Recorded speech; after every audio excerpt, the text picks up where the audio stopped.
istakoortid ya waayo dadka la tacaamulkooda dhibaatyo culays ay kugu tahay waayo waxaad aaminsantahay ama inay wax ku maleeyeen ama inay lid kugu yihiin ama in ay kale oo uga gudbi kartid mindsetka victimhoodka ama اعتقادka daxyeennimada ama dulmanimada waxa waaye in aad deeqsinimada baratid. السلام عليكم ورحمة الله وبركاته أخيار قالقة سومالي محمد وملبو joogtaan walaashin ishraaq oo mar kale idin wada video hor leh videoga maantana wuxuu ku saabsan yahay videoga ugu dambeeyay ayuu la socdaa halkan ku soo link gareyn doona oo halkaas I don't know whatever videogi ku saabsanaa اعتقادka miska aaminida qofka inuu yahay dulmane maxaa ka iman kara victimhoodkaas maxaa ka iman kara victim inuu yahay dulmane inuu yahay daxye inuu yahay inuu اعتقادsan yahay maxaa ka iman kara ya sababta hore usoo sheegna waxa qofka inuu aaminsan yahay nolosha inay tahay negative wax negative inay ku dhacayaan dadka kale inay ka fiican yihiin inay dadka kale dhan inay did ku yihiin inuu nolosha by chance iskaga dhacayso waxyaabahaas ku saabsan videoga insha Allah soo daawada videoga maanta marka waxaan kaga sii hadli doonaa insha Allah taala waxa ka iman kara iyo siyaabo iskaga daweyn kara ama siyaabo looga hortagi karo ama siyaabo ku cilaajin kartid effectively adigu koowaad waxa ka iman karta in aad isgo'doomisid ama aad dadka ka soo go'did istakoortid ya waayo dadka la tacaamulkooda dhibaatyo culays ay kugu tahay waayo waxaad aaminsantahay ama inay wax ku maleeyeen ama inay lid kugu yihiin ama in ay waxa haystaan aysan u qalmin baba marka saas ogeed inaad istakoortid ama aad meel isku soo xirtid depression waa ka sii qaadi kartaa waxa kaloo ka iman kara in aadan isjeclayn ya inaad isjeclaanin ya waqti qabow baa ugu jira meesha aan joogno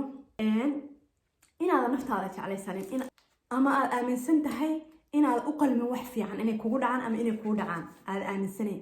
ma u qalantid wax fiican oo wanaagsan inay kugu dhacaan ama kugu dhacaan inaad u qalantid ma aaminsanid waxaa kaloo laga qaadi karaa inaad had iyo gooraale adiga isdhaleeceynaysid naftaada isdhaleeceynaysid wax actionskaaga iyo wax talaabooyinka aad qaadaysid aad microscope u haysatid oo isdhaleeceynaysid aad dhahaysid taasna inaan saa sameey ma saana yeelo way saas inaan sameey ma ahayn maanta oo dhan inaad perfectionism raadinaysid waayo ma rabtid fikrad khaldan in laga qaato inaad isdhaleeceynaysid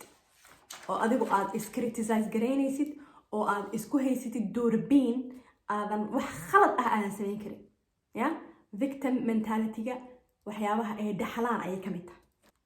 xanaaq dhawina way keentaa haddii aad soo ictiqaaday marka inaad victim mentality haysatid haddii ay ka soo dhaadhacdo oo ay kugu beerantay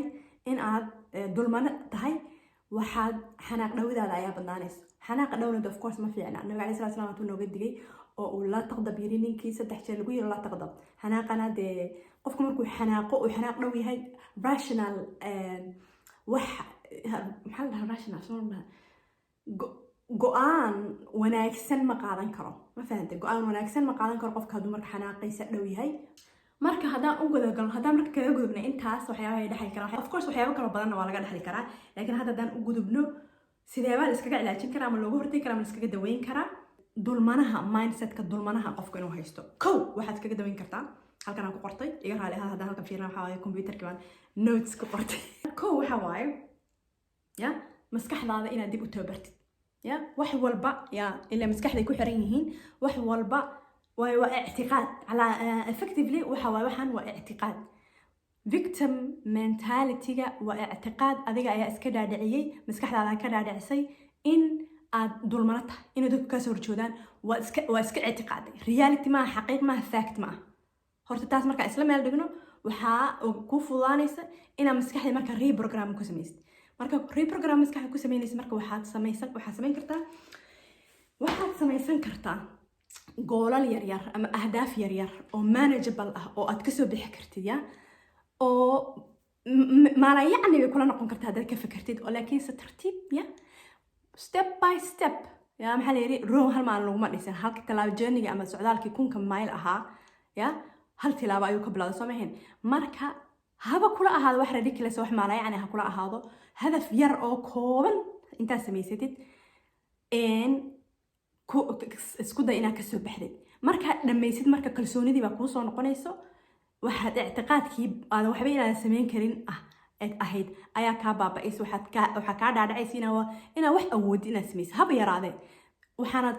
ku fududaynaysaa waxaan ku fududaynaysaa inaad u gudubtid next step oo iyo bigger goal iyo bigger hadafkii hore ka weyn inaad samaysatidna way kuu fududayn. ta kale oo ugaga gudbi kartid mindsetka victimhoodka ama ictiqaadka daxyeelnimada ama dulmarinimada waxa waaye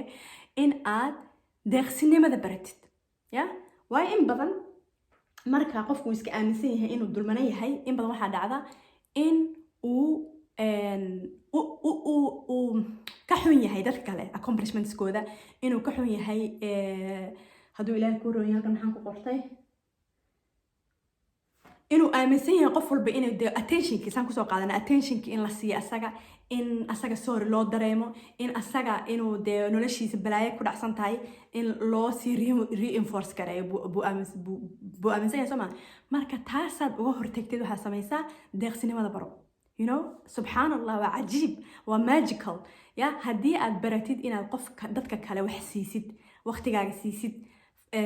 attentionkaaga siisid,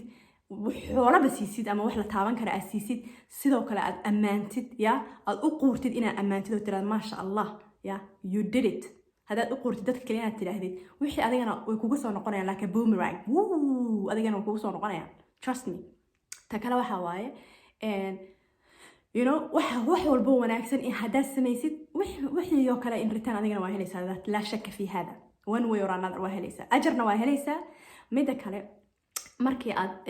qof deeqsi ah tahay, markii aad qof hadalkiisa deeqsi ku ah, actionkiisa deeqsi ku ah,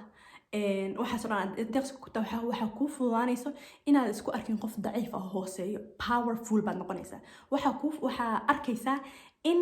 aad u baahnayn dadka kale attentionkooda, adigii baaba dad attention siinaya, so how you gonna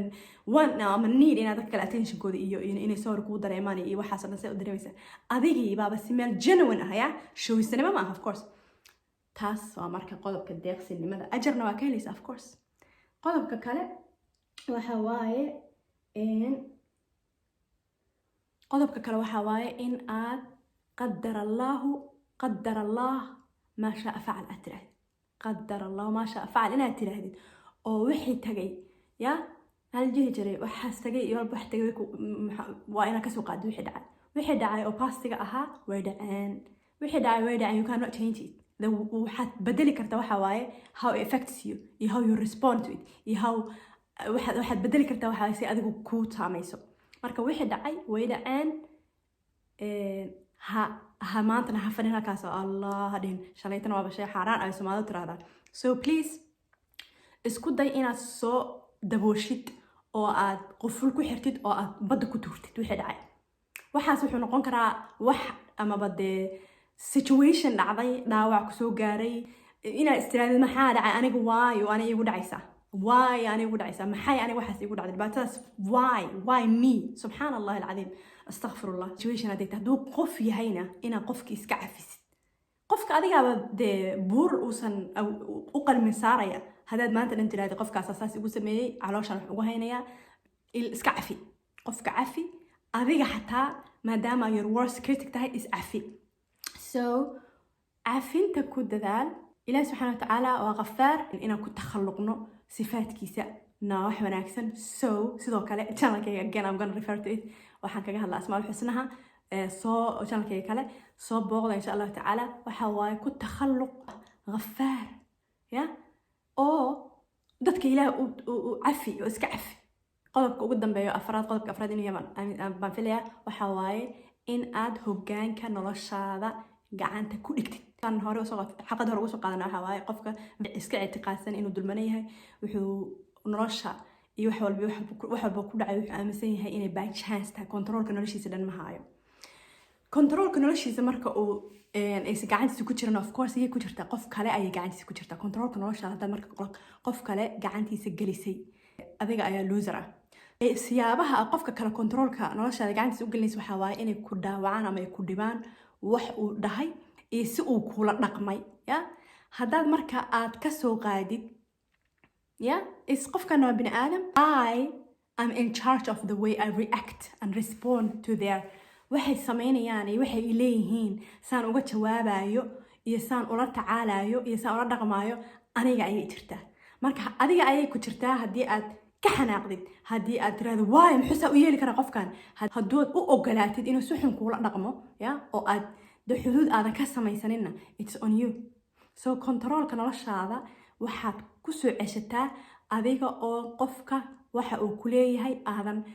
ilaa xad ka xumaanin because